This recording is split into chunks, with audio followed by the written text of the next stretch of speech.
भारतीय शिक्षा ग्रंथमाला 5, वैश्विक संकटों का निवारण, भारतीय शिक्षा, पर्व 5, भारतीय शिक्षा की भूमिका, अध्याय 42, अंतर्राष्ट्रीय विश्वविद्यालय, पृष्ठ 306। विश्व को सहायक बनने हेतु भारत क्या करे, इसका विचार करना चाहिए। केवल चिंता करने से काम नहीं चलेगा। हमें एक अंतर्राष्ट्रीय विश्वविद्यालय की स्थापना करनी चाहिए। ऐसा विश्वविद्यालय वास्तव में अंतर्राष्ट्रीय स्तर और स्वरूप क्या होता है, इसका नमूना प्रस्तुत होना चाहिए। इस विश्वविद्यालय में अध्ययन के स्वरूप कुछ इस प्रकार का हो सकता है। विश्व के देशों के सांस्कृतिक इतिहास के अध्ययन की योजना बनानी चाहिए। इतिहास का वर्तमान स्वरूप राजकीय इतिहास का है। शासकों को केंद्र में रखकर सारी बातों का अध्ययन होता है। सबके अध्ययन में शासकों के स्थान पर प्रजाओं को केंद्र में रखकर अध्ययन की योजना बनानी चाहिए। ऐसे अध्ययन हेतु प्रथम विश्व की प्रजाओं के कुछ समूह भी बना सकते हैं। प्राथमिक स्वरूप बनाकर अध्ययन प्रारंभ करना और बाद में आवश्यकता के अनुसार समूह बदलते जा सकें, ऐसी संभावना हो सकती है। अध्ययन में इस प्रकार का लचीलापन हो सकता है। इतिहास के अध्ययन के लिए हम प्राचीन काल से आज तक आने की दिशा ना पकड़ें। हम आज जहां हैं वहां से शुरू करें और अतीत की ओर चलें। यह अपेक्षाकृत सरल होगा और व्यवहारिक भी, क्योंकि अध्ययन के लिए हमें जीवित संदर्भ प्राप्त होंगे। अध्ययन का स्वरूप व्यापक रखना आवश्यक रहेगा। एक छोटा मुद्दा पकड़कर उसकी गहराई तक जाकर छानबीन करने के स्थान पर, या एक छोटा प्रदेश चुनकर उसका अतीत में पहुंचने तक का अध्ययन करने के स्थान और प्रजाओं का व्यापक रूप में चयन कर अध्ययन प्रारंभ करना चाहिए। अध्ययन हेतु हमें उन देशों में जाकर 2-5 वर्ष तक रहने की योजना बनानी चाहिए। व्यवहारिक कारणों से वह 8 माह में और विश्वविद्यालय में रहना उचित रहेगा।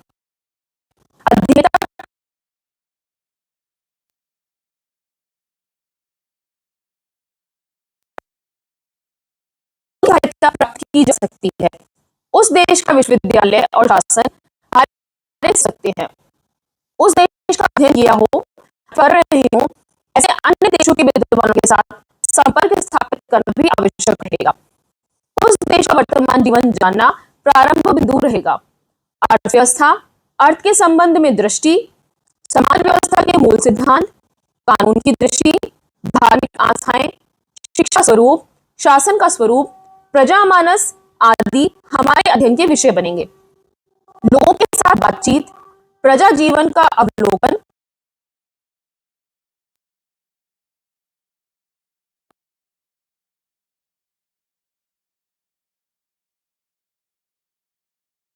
कहां है, वे किसी दूसरे देश से कब और क्यों यहां आए हैं, उनसे पहले यहां कौन रहता था, वे आज कहां हैं, इसकी जानकारी प्राप्त करनी चाहिए। वर्तमान और अतीत में इस प्रजा का किस प्रकार का संबंध रहा है, वे आज किस देश से प्रभावित हो रहे हैं, यह भी जानना चाहिए। इस देश का पौराणिक साहित्य इस देश का कैसा परिचय देता है और अपने अतीत से वर्तमान किस प्रकार अलग अथवा समान है, यह जानना भी उपयोगी रहेगा। वर्तमान से अतीत में और अतीत से वर्तमान में देश की भाषा, वेशभूषा, खान पान, घरों की रचना, संप्रदाय, शिक्षा किस प्रकार बदलते रहते हैं, यह जानना उपयोगी रहेगा। इस देश का नाम, भूगोल, विवाह पद्धति, परिवार रचना भी जानना चाहिए। इस प्रकार से विश्व के इतिहास की मोटे तौर पर रूपरेखा हमारे पास तैयार होगी। विश्व को नियंत्रित करने वाले, नियमन में रखने वाले तत्व कौन से हैं, यह भी समझ में आएगा। विश्व जीवन में इन देशों का कैसा योगदान है, ये कितने उपकारक, अपकारक या तटस्थ हैं, इसका भी आकलन हम कर सकेंगे। हमारा अध्ययन राजकीय प्रभावों से मुक्त और सांस्कृतिक प्रवाहों के प्रति संवेदनशील होना चाहिए। हमारी इतिहास दृष्टि हमारी ही होगी। हम जिस देश का अध्ययन कर रहे हैं, उस देश की जीवन दृष्टि और विश्व दृष्टि क्या है और किन विविध रूपों में वह अभिव्यक्ति हो रही है, देश की समस्याओं और उपलब्धियां क्या हैं, राष्ट्र जीवन का प्रवाह किस गति से किस ओर बह रहा है, उसमें अवरोध हैं कि नहीं, यदि हैं तो उनका स्वरूप कैसा है, उन अवरोधों को दूर करने का प्रजा का पुरुषार्थ कैसा है, आदि बातें हमारे अध्ययन का विषय रहेंगी। संक्षेप में इस देश का तत्वज्ञान और व्यवहार हमारे अध्ययन का विषय रहेगा। विश्व के विभिन्न संप्रदायों का अध्ययन, धर्मनिरपेक्षता, पंथ निरपेक्षता, सेकुलरिज्म, धार्मिक सहिष्णुता, सांप्रदायिक सद्भाव, निधार्मिकता, सांप्रदायिक कट्टरता आदि बातों का महान कोलाहल विश्व में मचा हुआ है। इस्लाम और ईसाईयत विश्व के अर्थ कारण, समाज कारण, राजकारण, लोक जीवन आदि को प्रभावित कर रहे हैं। यहां तक कि शिक्षा भी इनसे मुक्त नहीं है। धर्मांतरण का बहुत बड़ा अभियान इन दोनों संप्रदायों के जन्मकाल से ही शुरू हुआ है और पूरा विश्व इसकी चपेट में आया हुआ है। इस स्थिति में संप्रदायों का अध्ययन करना आवश्यक रहेगा। अध्ययन का एक प्रमुख मुद्दा इस्लाम और ईसाईयत के प्रादुर्भाव से पूर्व संप्रदायों की स्थिति और स्वरूप कैसे थे, इसका आकलन करना रहेगा। ये दोनों संप्रदाय किससे प्रभावित हुए और किस रूप में अन्य संप्रदायों को प्रभावित कर रहे हैं, यह जानना होगा। संप्रदायों को लेकर हमारे अध्ययन के मुद्दे कुछ इस प्रकार के हो सकते हैं। संप्रदायों की जीवन दृष्टि और विश्व दृष्टि कैसी है? वे जन्म जन्मांतर में विश्वास करते हैं कि नहीं? अन्य संप्रदाय के लोगों के साथ इसके संबंध कैसे हैं? वे अपने संप्रदाय के श्रेष्ठ कनिष्ठ के रूप में तुलना करते हैं कि नहीं? उनका पंच महाभूतों, वनस्पति और प्राणियों के साथ कैसा संबंध है? पाप पुण्य, अच्छाई बुराई, स्वर्ग नर्क आदि के बारे में उनकी कल्पना क्या है? उनके देवी देवता कौन हैं? उनका तत्वज्ञान क्या है? उनकी उपासना का स्वरूप कैसा है? उनके कर्मकांड कैसे हैं? भौतिक विज्ञान, व्यापार, राजनीति, शिक्षा, परिवार आदि समाज जीवन के विभिन्न आयामों के साथ उनके सांप्रदायिक जीवन का संबंध कैसा है? नीति, सदाचार, संस्कार, कर्तव्य, रीति रिवाज आदि का संप्रदाय के साथ कैसा संबंध है? इनके धर्म ग्रंथ और शास्त्र ग्रंथ कौन से हैं? किस भाषा में लिखे हुए हैं? इनके संप्रदाय प्रवर्तक कौन हैं? कैसे हैं? इनके धर्मगुरु किस परंपरा से बनते हैं? परंपरा निर्वहन की इनकी पद्धति कैसी है? इन मुद्दों पर संप्रदायों के अध्ययन के बाद इनका जब संकलन करेंगे तब संप्रदाय समूह बनने लगेंगे। जीवन दृष्टि, विश्व दृष्टि और कर्म कांडों की पद्धति को लेकर समानता और भिन्नता के आधार पर ये समूह बनेंगे। इस्लाम और ईसाईयत का इनके ऊपर कैसे प्रभाव हुआ है, इसके आधार पर ये समूह बनेंगे। भारत में कुछ विशिष्ट संकल्पनाएं हैं। वे हैं अध्यात्म, धर्म और आत्म तत्व। विश्व के सभी संप्रदायों में इन संकल्पनाओं का अस्तित्व है कि नहीं, और यदि है तो उनका स्वरूप कैसा है, इसका अध्ययन बहुत ही रोचक रहेगा। भारत में सांप्रदायिक सद्भाव, कट्टरता और धर्मांतरण कठिन समस्या बने हुए हैं। विश्व के विभिन्न देशों में विभिन्न संप्रदायों में ऐसी स्थिति है कि नहीं, यह जानना भी उपयोगी रहेगा। संप्रदाय परिवर्तन करने से क्या होता है, यह भी जानना चाहिए। भारत में जो धर्म संकल्पना है उसी को हिंदुत्व कहा जाता है। हिंदुत्व को मानक के रूप में रखकर सभी संप्रदायों का तुलनात्मक अध्ययन करना चाहिए। इस अध्ययन के आधार पर विश्व की सांप्रदायिक समस्याओं के निराकरण के उपाय हमें अधिक अच्छी तरह से प्राप्त होंगे। इस प्रकार का अध्ययन विश्व के अन्य देशों के लिए भी उपयोगी होगा। ज्ञान विज्ञान और शिक्षा की स्थिति का अध्ययन। ज्ञान विज्ञान और शिक्षा की स्थिति का अध्ययन किसी भी देश की ज्ञानात्मक स्थिति कैसी है, उसके ऊपर उसका विकसित और विकासशील स्वरूप ध्यान में आता है। विकास का वर्तमान आर्थिक मापदंड छोड़कर हमें ज्ञानात्मक मापदंड अपनाना चाहिए और उसके आधार पर देशों का मूल्यांकन करना चाहिए। ज्ञान विज्ञान और शिक्षा की स्थिति जानने के लिए इस प्रकार के मुद्दे हो सकते हैं। इस देश के शास्त्रग्रंथ कौन से हैं? वे किन लोगों के ने लिखे हैं? किस भाषा में लिखे हैं? इन शास्त्र ग्रंथों की रचना करने वालों की योग्यता किस प्रकार की होनी चाहिए, ऐसे विद्वानों का और सामान्य जनों का मत है। इन शास्त्र ग्रंथों की आधारभूत धारणाएं कौन सी हैं? ये शास्त्र ग्रंथ कब या कब लिखे गए हैं? समय समय पर उनमें क्या परिवर्तन अथवा रूपांतरण होते रहे हैं?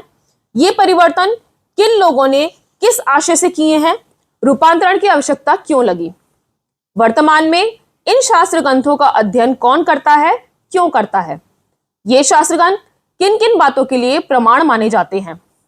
प्रजा के दैनंदिन जीवन, राजकाज, अर्थव्यवहार, धार्मिक आस्थाएं, शिक्षा आदि के साथ इन शास्त्र ग्रंथों का क्या संबंध है?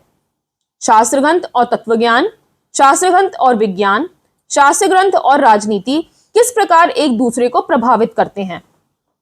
विज्ञान को हम केवल भौतिक विज्ञान ही ना माने, अपितु ज्ञान तक पहुंचने की, शास्त्रों की रचना की प्रक्रिया माने और उसकी स्थिति देश देश में कैसी है इसका आकलन करें।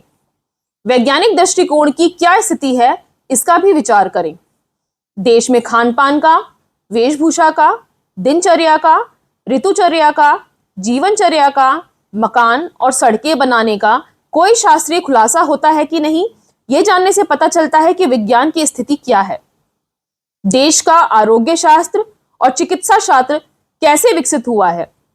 शारीरिक और मानसिक स्वास्थ्य की क्या कल्पना है? विवाह, परिवार रचना और शिशु संगोपन की क्या परंपरा है, क्या व्यवस्था है और क्या मान्यता है? विवाह की क्या पद्धति है? परंपरा और आधुनिकता का समन्वय किस प्रकार किया जाता है?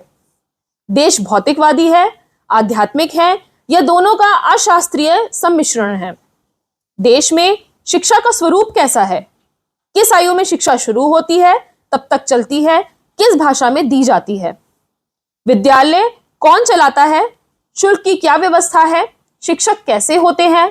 किस प्रकार नियुक्त किए जाते हैं? वेतन की क्या स्थिति है? शिक्षा प्राप्त करने वाली जनसंख्या का क्या प्रतिशत है? शिक्षा का अर्थार्जन के साथ कैसा संबंध है? शिक्षा का कैसा शास्त्र विकसित हुआ है? शिक्षा, ज्ञान, विज्ञान, धर्म, संप्रदाय, व्यवहार जीवन, नीति, सदाचार आदि की किस रूप में कितनी वाहक है? देश की अर्थव्यवस्था, राज्य व्यवस्था और संप्रदाय व्यवस्था को कितनी और किस प्रकार प्रभावित करती है? तकनीकी शिक्षा का देश के शिक्षा क्षेत्र में क्या स्थान है? देश में कितने शोध संस्थान, विश्वविद्यालय और महाविद्यालय हैं? किन विषयों का अध्ययन और अनुसंधान होता है? अंतर्राष्ट्रीय स्तर के विश्वविद्यालय हैं कि नहीं? राष्ट्रीय स्तर के हैं कि नहीं? राष्ट्रीय स्तर के विश्वविद्यालयों की क्या पहचान है? शिक्षा विभाग को भारत में मानव संसाधन विकास मंत्रालय कहा जाता है। इन देशों में क्या कहा जाता है? इस देश में अनुसंधान कैसे होता है? अनुसंधान का प्रजा जीवन के साथ क्या संबंध है? जिस प्रकार भारत में पूर्व प्राथमिक, प्राथमिक, माध्यमिक और उच्च शिक्षा जैसे विभाग हैं, उस प्रकार इन देशों में कौन से विभाजन किया जाता है? उच्च शिक्षा का अनुपात कैसा है? शिक्षित बेरोजगारी, शिक्षा और चरित्र, शिक्षा और सामाजिकता, शिक्षा और भ्रष्टाचार का क्या संबंध है? अध्ययन हेतु विदेशों में जाने का प्रचलन कितना है? किन देशों में जाने का प्रचलन है? समाज जीवन में शिक्षा की अनिवार्यता कितनी प्रतीत होती है? बिना शिक्षा के अर्थार्जन हो सकता है कि नहीं? आर्थिक नहीं तो शिक्षा के क्या प्रयोजन होते हैं? अंतर्राष्ट्रीय विश्वविद्यालय के छात्र अपने अध्यापकों के मार्गदर्शन में ऐसा अध्ययन कर सकते हैं। एक देश के ऐसे अध्ययन के बाद एकत्र चर्चा होना आवश्यक है। इस चर्चा के आधार पर विश्व स्थिति का आकलन हो सकता है। इन देशों के संकट क्या हैं और इनके निराकरण के उपाय क्या हैं, यह समझना और उन देशों की सहायता करने के लिए प्रस्तुत होना अंतर्राष्ट्रीय विश्वविद्यालय का काम है। यहाँ के छात्रों को ऐसा अनुभव अधिक से अधिक मात्रा में मिलना चाहिए जिससे उनका दृष्टिकोण व्यापक बने। तटस्थता पूर्वक और सहृदयता पूर्वक अध्ययन करना आवश्यक है। भारत का इन देशों के साथ संबंध भी जोड़ना चाहिए, इसलिए इस अध्ययन में राष्ट्रीय दृष्टि होना भी आवश्यक है। देशों की आर्थिक, राजनीतिक, भौगोलिक स्थिति का अध्ययन। यह अध्ययन बहुत ही रोचक रहेगा। कुछ इस प्रकार की जानकारी एकत्रित की जा सकती है। देश का क्षेत्र कितना है, यह क्षेत्र काल प्रवाह में कितना, किस प्रकार, किस रूप में बदलता रहता है, वर्तमान क्षेत्र कब से है, वर्तमान नाम क्या है, पूर्व में कौन कौन से नाम रहे हैं, वर्तमान नामकरण कैसे हुआ। देश की सीमाएं प्राकृतिक हैं कि मानव सर्जित, इसे ठीक से समझना होगा। विश्व में भौगोलिक दृष्टि से दो शब्द प्रचलित हैं, एक है देश और दूसरा है महाद्वीप। इन दोनों की रचना प्राकृतिक आधार पर होती है। समुद्र से जो विभाजित होते हैं वे महाद्वीप और पर्वतों से जो विभाजित होते हैं वे देश कहे जाते हैं। अखंड भारत की सीमाएं प्राकृतिक हैं। उसके उत्तर में पर्वत है और शेष तीनों दिशाओं में समुद्र है। परंतु पाकिस्तान, बांग्लादेश, अफगानिस्तान आदि देशों की सीमाएं मानव सर्जित हैं। देशों की सीमाओं की जानकारी से पता चलता है कि ये देश किसी युद्ध जैसे मानव सर्जित संकट के अथवा राजनीति के परिणाम स्वरूप बने हैं। इन संकटों का निराकरण करने पर वे पुनः एक हो सकते हैं। देश का तापमान, वर्षा, ऋतुएं आदि कैसे हैं? पानी की और भूमि के उपजाऊपन की स्थिति कैसी है? अनाज, सब्जी, फल, औषधि, वनस्पति, प्राणी, अरण्य आदि की स्थिति कैसी है? प्राकृतिक स्थिति के आधार पर इनकी रचना कैसी बनाई गई है? इन देशों के अर्थ उत्पादन की व्यवस्था कैसी है? जनसंख्या का विनियोग उत्पादन के क्षेत्र में फैला होता है। मानव और प्राणियों की ऊर्जा और विद्युत आदि की ऊर्जा का यंत्रों के संचालन हेतु कैसा अनुपात है? इसका पर्यावरण पर क्या परिणाम होता है? देश की बौद्धिक समृद्धि के आधार कौन से हैं?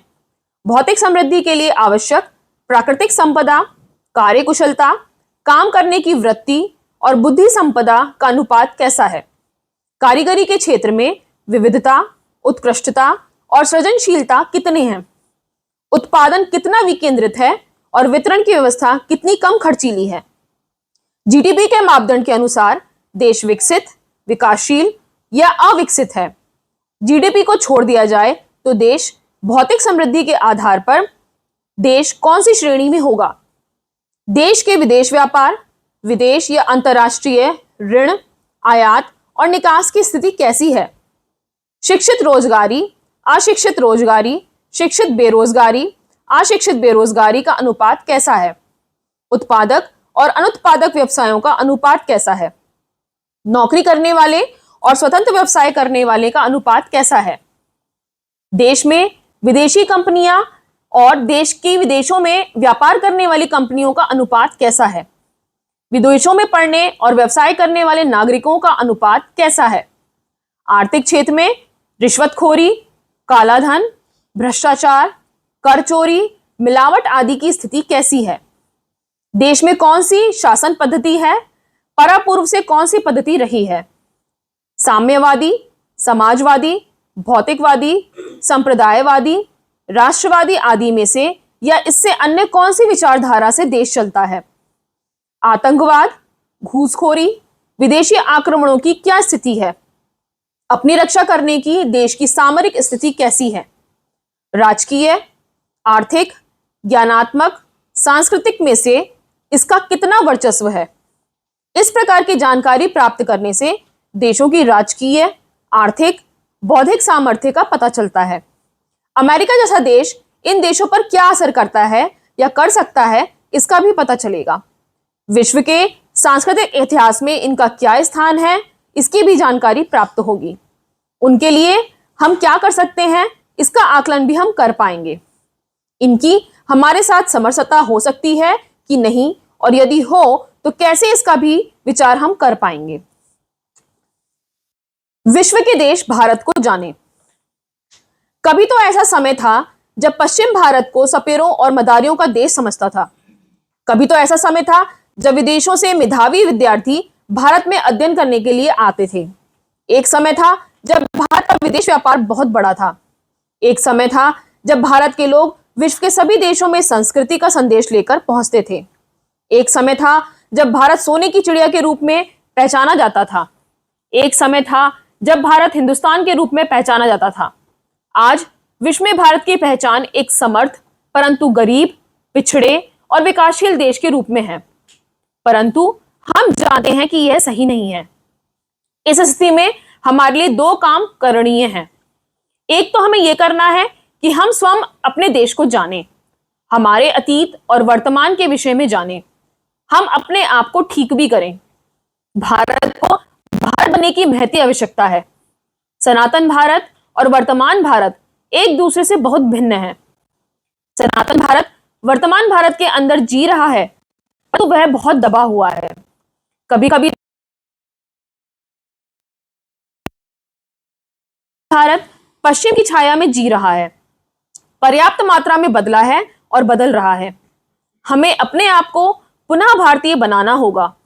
भारत भारत बने, इसका अर्थ क्या है और वह कैसे होगी, इसकी चर्चा पूरे विभाग में हमने की है।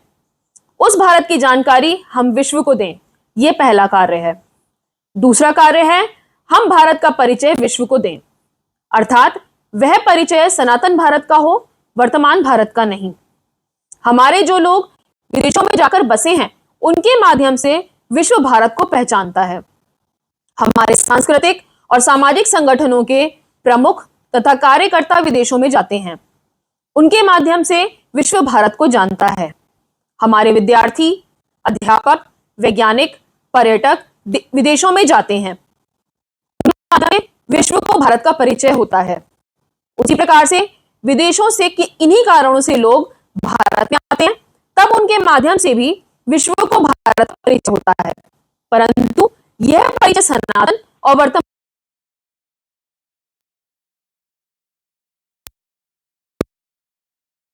है। इस स्थिति में यह आवश्यक है कि विश्व भारत को सही रूप में जाने। भारतीय अंतर्राष्ट्रीय विश्वविद्यालय को विश्व सनातन भारत को जाने, ऐसी योजना बनानी होगी। इस जानकारी के प्रमुख मुद्दे कुछ इस प्रकार रहेंगे। भारत आध्यात्मिक देश है, विश्व में प्राचीनतम देश है, विश्व में सर्वाधिक आयु वाला देश है, चिरंजीव देश है। भारत जीवन को और विश्व को समग्रता में देखता है, एकात्म दृष्टि से देखता है। भारत भौतिक, जैविक, मानसिक, बौद्धिक, चैतसिक और आध्यात्मिक पहलुओं का एक साथ विचार करता है। ये सारे पहलू एक दूसरे से भिन्न, एक दूसरे से स्वतंत्र नहीं हैं। वे सब एक समग्र के ही विभिन्न पहलू हैं। उनका एक दूसरे के साथ और पूर्ण के साथ समरस एकात्म संबंध है। भारत मनुष्य को श्रेष्ठ मानता है, परंतु श्रेष्ठता के साथ वे अपने से कनिष्ठ के प्रति क्षमा, उदारता, दया, स्नेह और रक्षण के कर्तव्य को जोड़ता है, अधिकार को नहीं। भारत संस्कृति और समृद्धि को एक दूसरे के पूरक के रूप में साथ साथ रखता है। समृद्धि से संस्कृति की रक्षा होती है और संस्कृति से समृद्धि हितकारी होती है। भारत सजीव निर्जीव सभी पदार्थों में परमात्मा है, ऐसा ही मानता है और उसकी स्वतंत्र सत्ता का आदर करता है। भारत मनुष्य से अपेक्षा करता है कि सृष्टि के साथ वह स्नेह, कृतज्ञता, दोहन एवं रक्षण का संबंध बनाए। ऐसा करने से पर्यावरण के प्रदूषण का प्रश्न ही पैदा नहीं होता। भारत पर्यावरण को केवल भौतिक रूप में नहीं देखता और केवल वायु, जल और भूमि का प्रदूषण नहीं होने देने की चिंता नहीं करता। वह विचारों का, भावनाओं का, वृत्तियों का, वाणी का और बुद्धि का प्रदूषण भी ना हो, ऐसा चाहता है। भारत का अर्थशास्त्र, राजशास्त्र, समाजशास्त्र, वाणिज्य शास्त्र, उद्योग तंत्र धर्म के अविरोधी है, इसलिए सबके लिए हितकारी है। भारत अध्यात्मनिष्ठ धर्मपरायण देश है। उसकी धर्म संकल्पना संप्रदाय संकल्पना से अलग है, अधिक व्यापक है और सर्व समावेशक है। भारत की आकांक्षा हमेशा से ही सब सुखी हो, सब निरामय हो, सबका कल्याण हो, किसी को कोई दुख ना हो, ऐसा ही रहा है। इसके अनुकूल ही भारत का व्यवहार और व्यवस्थाएं बनती हैं। विश्व के संदर्भ में भारत की कल्पना सर्वम खुल इंद्रम ब्रह्मम की है। विश्व को भारत का ऐसा परिचय प्राप्त हो, इस दृष्टि से अंतर्राष्ट्रीय विश्वविद्यालय में साहित्य की निर्मित होनी चाहिए। विश्व के लोगों के लिए कार्यक्रम होने चाहिए। विश्वविद्यालय के लोगों को विश्व के देशों में जाना चाहिए। अंतर्राष्ट्रीय विश्वविद्यालय की शाखाएं भी विदेशों में होनी चाहिए। अंतर्राष्ट्रीय विश्वविद्यालय में एक ओर तो विश्व अध्ययन केंद्र होना चाहिए और दूसरा भारत अध्ययन केंद्र भी होना चाहिए। वर्तमान की स्थिति ऐसी है कि भारत पश्चिम के प्रभाव में जी रहा है। उसकी सारी व्यवस्थाएं पश्चिमी हो गई हैं। भारत को अपने आप को विषय में कोई जानकारी नहीं है।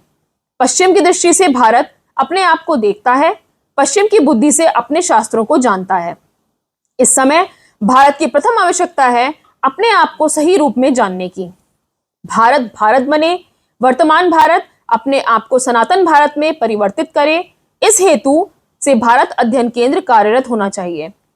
इसमें भारतीय जीवन दृष्टि, भारत की विचारधारा, भारत की संस्कृति परंपरा, भारत की अध्यात्म और धर्म संकल्पना, भारत की शिक्षा संकल्पना, भारत के दैनंदिन जीवन व्यवहार में और विभिन्न व्यवस्थाओं में अनुस्यूत आध्यात्मिक दृष्टि आदि विषय होने चाहिए।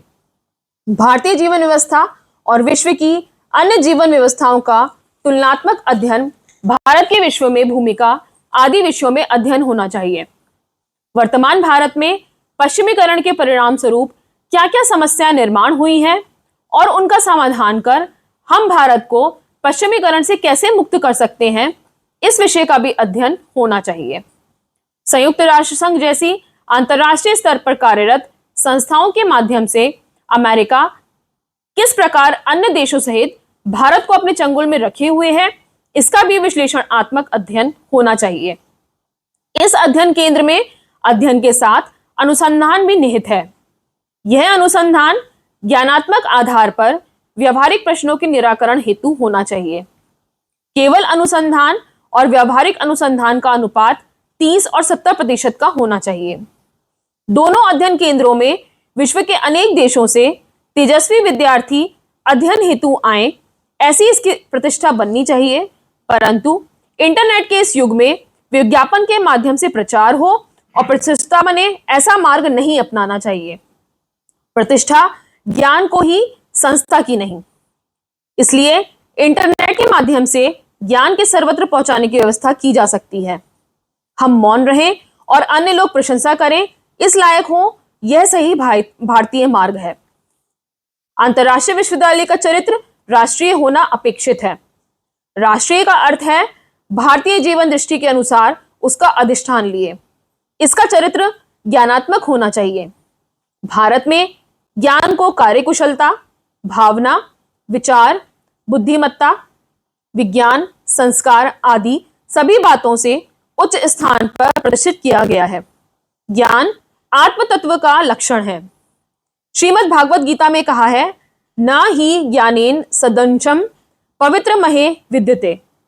इस संसार में ज्ञान जैसा पवित्र और कुछ नहीं है। इस ज्ञान का ही अधिष्ठान विश्वविद्यालय को होना चाहिए। राष्ट्रीयता और ज्ञानात्मक अधिष्ठान के साथ साथ व्यवहारिक और वैश्विक संदर्भों को नहीं भूलना चाहिए। युगानुकूलता और देश अनुकूलता के आयामों को भी नहीं भूलना चाहिए। सनातन का अर्थ प्राचीन नहीं होता, चिरपुरातन और नित्य नूतन ऐसा होता है। विश्वविद्यालय के चरित्र में ये सारे तत्व दिखाई देने चाहिए। अंतर्राष्ट्रीय विश्वविद्यालय में एक विश्व स्तरीय संदर्भ ग्रंथालय होना चाहिए। उसमें देश भर में जो राष्ट्रीय विचार का प्राचीनतम और अर्वाचीनतम साहित्य एकत्रित करना चाहिए। साथ ही अपने देश में जो अराष्ट्रीय धाराएं चलती हैं, उसका परिचय देने वाला साहित्य भी होना चाहिए। तीसरा प्रकार है, विश्व भर में भारत के विषय में सही और गलत धारणा से, उचित और अनुचित प्रयोजन से, अच्छी और बुरी नीयत से निर्मित साहित्य है, वह भी होना चाहिए। देश विदेश की शिक्षा, संस्कृति, धर्म, तत्वज्ञान विषयक पत्रिकाएं आनी चाहिए। आकार प्रकार में यह ग्रंथालय नालंदा के धर्मगंज का स्मरण दिलाएं वाला होना चाहिए, जो 6-6 मंजिलों के 9 भवनों का बना हुआ था। इस संपूर्ण विश्वविद्यालय का चरित्र तक्षशिला का स्मरण दिलाने वाला होना चाहिए, जिसकी आयु 1100 वर्ष की थी और जो सिकंदर के आक्रमण को परावर्तित करने का तथा आत्ताई सम्राट को राज्य भ्रष्ट करने का तथा उसका स्थान ले सके, ऐसा सम्राट निर्माण का सामर्थ्य रखता था। परंतु अंतर्राष्ट्रीय विश्वविद्यालय का प्राण तो वहां के अध्यापक और विद्यार्थी ही हो सकते हैं। तक्षशिला का यश उसकी कुलपति परंपरा और चाणक्य तथा जीवक जैसे अध्यापकों के कारण से है। भवन और ग्रंथ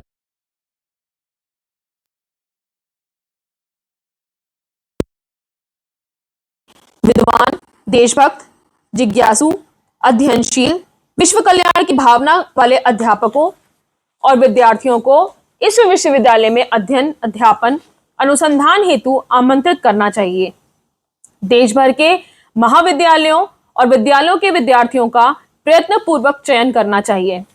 साथ ही 10 वर्ष के बाद अच्छे विद्यार्थी और 20 वर्ष के बाद अच्छे अध्यापक प्राप्त हो, इस विशिष्ट हेतु से गर्भाधान से शिक्षा देने वाले विद्यालय भी शुरू करने चाहिए। ये ऐसे विद्यार्थी होंगे जो भविष्य में इसी विश्वविद्यालय में कार्यरत होंगे। ऐसा विश्वविद्यालय शीघ्र प्रारंभ होना चाहिए। इस विश्वविद्यालय की सारी व्यवस्थाएं पूर्ण रूप से भारतीय होनी चाहिए।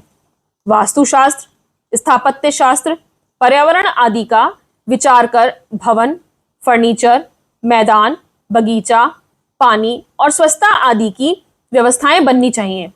उदाहरण के लिए, विश्वविद्यालय परिसर में कोई पेट्रोल संचालित वाहन प्रवेश नहीं करेगा। उनके स्थान पर रथ, पालकी, साइकिल, रिक्शा आदि अवश्य होंगे। विद्यालय परिसर में अथवा कम से कम भवनों के कक्षों में पादत्राण का प्रयोग नहीं होगा। इस विश्वविद्यालय में भारतीय वेश पहनकर ही प्रवेश हो सकेगा। विदेशी भी भारतीय वेश पहनेंगे। भोजन सात्विक और शुद्ध शाकाहारी होगा। इस विश्वविद्यालय में अध्यापन करने वाले के साथ हाथ से होने वाले कामों में हाथ बटाएंगे। बिना कार सेवा के कोई नहीं रहेगा। विश्वविद्यालय में बैठने की व्यवस्था भारतीय रहेगी। आपातकालीन व्यवस्थाएं अभारतीय हो सकती हैं, परंतु शीघ्र उनका त्याग करने की मानसिकता विकसित होगी। विश्वविद्यालय में सिंथेटिक पदार्थों और सिंथेटिसिज्म का पूर्ण निषेध रहेगा। विद्युत का प्रयोग नहीं करने का साहस भी दिखाना होगा। विश्वविद्यालय में भोजन की व्यवस्था में किसी स्वास्थ्य और पर्यावरण विरोधी यंत्रों, मसालों और खाद्य सामग्री का प्रयोग नहीं होगा। विश्वविद्यालय का भवन प्राकृतिक सामग्री का प्रयोग कर बनाया जाएगा। इन बातों का अर्थ यह नहीं है कि सब कुछ असुविधा से भरा हुआ होगा। उल्टे अधिक सुविधापूर्ण हो, इसका ध्यान रखा जाएगा। हमें पर्यावरण रक्षा, स्वास्थ्य और सुविधा एक दूसरे के अविरोधी हो सकते हैं, यही सिद्ध करना होगा। इसी दृष्टि से सारे आयोजन किए जाएंगे। अध्ययन का समय, अध्ययन की पद्धति, अध्ययन के संदर्भ, दिनचर्या, ऋतुचर्या आदि सभी बातें भारतीय बनानी होंगी। साथ ही अध्यापकों और विद्यार्थियों के लिए अध्ययन अध्यापन के अनुकूल आचार शैली भी अपनानी होगी। विदेशों से आने वाले विद्यार्थी विश्वविद्यालय की जीवन शैली अपनाएंगे। विश्वविद्यालय उनके लिए अपनी शैली में परिवर्तन नहीं करेगा। विश्वविद्यालय में अध्ययन का माध्यम हिंदी या संस्कृत रहेगा। विदेशी विद्यार्थी भी इनमें से एक अथवा दोनों का अभ्यास करके आएंगे। अंग्रेजी भाषा में लिखे गए ग्रंथों का अध्ययन करने की अनुमति तो रहेगी, परंतु माध्यम अंग्रेजी नहीं होगा। सरकार की भूमिका। अंतर्राष्ट्रीय विश्वविद्यालय को भारत सरकार का अनुमोदन अवश्य होना चाहिए। यह सरकार की भी प्रतिष्ठा का विषय बनेगा, परंतु यह विश्वविद्यालय सरकारी नहीं होगा। भारत सरकार की पहल से नहीं बनेगा। अन्य विश्वविद्यालयों के समान संसद ने प्रस्ताव विधेयक पारित कर, कानून बनाकर, विश्वविद्यालय अनुदान आयोग की मान्यता लेकर यह नहीं बनेगा। अध्यापकों की पहल से बनेगा। अध्यापकों की बनी हुई आचार्य परिषद अपने में से ही योग्य व्यक्ति को कुलपति नियुक्त करेगी और कुलपति के नेतृत्व में आचार्य परिषद विश्वविद्यालय का संचालन करेगी। भारत सरकार, उद्योग समूह, जन सामान्य अर्थ का सहयोग करेंगे, परंतु नियंत्रण नहीं करेंगे। इस विश्वविद्यालय की शैक्षिक गतिविधियों का आयोजन, नियोजन विश्वविद्यालय स्वयं करेगा। सर्व प्रकार की जिम्मेदारी विश्वविद्यालय स्वयं वहन करेगा, समाज सहयोग करेगा। अध्यापकों के ज्ञान और चरित्र से तथा सरकार और देश की आवश्यकता विषयक जागृति से प्रेरित होकर विश्वविद्यालय को सहयोग अवश्य मिलेगा। इस विषय में भी वह तक्षशिला विद्यापीठ का ही अनुसरण करेगा। इस विश्वविद्यालय के प्रमाण पत्रों की प्रतिष्ठा देश के और विदेशों के विश्वविद्यालयों में होगी। अनेक विश्वविद्यालय इसके शैक्षिक पक्ष को अपनाना चाहेंगे। इस विषय में विश्वविद्यालय संगठनात्मक काम भी करेगा, अन्य विश्वविद्यालयों को अपने कार्य में सहभागी बनाएगा। यह विश्वविद्यालय वर्तमान समय की आवश्यकता को पहचान कर लोक शिक्षा और परिवार शिक्षा का कार्यक्रम भी नियमित रूप से चलाएगा। वास्तव में शिक्षा से संबंधित सभी पक्षों का एक साथ समग्रता में विचार करना ही विश्वविद्यालय का मुख्य प्रयोजन रहेगा। विश्व को मार्गदर्शन करने हेतु भारत को समर्थ बनाना मुख्य मार्ग है। सभी समस्याओं का ज्ञानात्मक हल ढूंढना सही पद्धति है। संपूर्ण ज्ञान को व्यवहारक्षम बनाना अनिवार्य आवश्यकता है। इन बातों को आधारभूत सूत्र बनाकर विश्वविद्यालय को शीघ्र अतिशीघ्र कार्यरत करना चाहिए। वैश्विक संकटों का निवारण केवल इच्छा करने से नहीं होगा, प्रत्यक्षा काम करने से होगा। शिक्षा का एक ऐसा स्वरूप खड़ा करना जो सबको उपयोगी लगे, उसमें सबकी सहभागिता हो, यह आज की आवश्यकता है। हम ईश्वर से प्रार्थना करें कि ऐसा अंतर्राष्ट्रीय विद्यालय शीघ्र ही हो। अंतर्राष्ट्रीय विश्वविद्यालय बनाने हेतु पूर्व तैयारी। ऐसा विश्वविद्यालय बनाने का काम सरल नहीं है। भारत का वर्तमान शैक्षिक वातावरण अत्यंत विपरीत है। भारतीय शास्त्रों का अध्ययन शिक्षा की मुख्य धारा में नहीं होता है। जहां होता है वहां वर्तमान समय के व्यावहारिक संदर्भों के बिना होता है। सर्वसामान्य जनजीवन पश्चिमी प्रभाव से ग्रस्त है। पश्चिम घर हमारे घरों की रसोई और शयन कक्षों तक घुस गया है। युवा, किशोर, बाल भारतीय नामक कोई जीवन दृष्टि होती है, ऐसी कल्पना से भी अनभिज्ञ हैं। अंग्रेजी माध्यम में पढ़ने वाले भारत में ही अभारतीय बनकर रहते हैं। विश्वविद्यालयों के बारे में मनीषी कहते हैं कि ये विश्वविद्यालय भारत में अवश्य हैं, परंतु उनमें भारत नहीं है। भारत बनाने की बात तो दूर की है, जितना बचा है उतने भारत को भी वे भारत रहने देना नहीं चाहते हैं। राष्ट्र विरोधी गतिविधियां भारत के ही पैसे से पुरजोर में चलती हैं। ऐसे कई वर्ग हैं जो भारत में रक्षण, पोषण और सुविधाएं तो अधिकारक पूर्व चाहते हैं, परंतु भारतीय बनकर रहना नहीं चाहते। सरकार भारतीय शिक्षा का समर्थन नहीं कर रही है। प्रशासक वर्ग अभी भी ब्रिटिशों का उत्तराधिकारी बनकर ही व्यवहार करता है। ऐसी स्थिति में भारतीय स्वरूप का अंतर्राष्ट्रीय विश्वविद्यालय बनाना सरल कार्य नहीं है, परंतु करना अनिवार्य है। ऐसा समझकर इन सभी अवरोधों को पार कर कैसे बनेगा, इस दिशा में ही विचार करना चाहिए। यह सब हमारी पूर्व तैयारी होगी। इस तैयारी के विषय में हमें कुछ इन चरणों में विचार करना होगा। अंतर्राष्ट्रीय विश्वविद्यालय का स्वरूप और उसकी आवश्यकताओं का प्रारूप बनाकर संचार माध्यमों के द्वारा देश भर में व्यापक रूप में प्रचारित कर सबसे सहयोग का निवेदन करना चाहिए। आर्थिक आवश्यकता कम तो नहीं होगी, अतः व्यापक सहयोग की आवश्यकता रहेगी।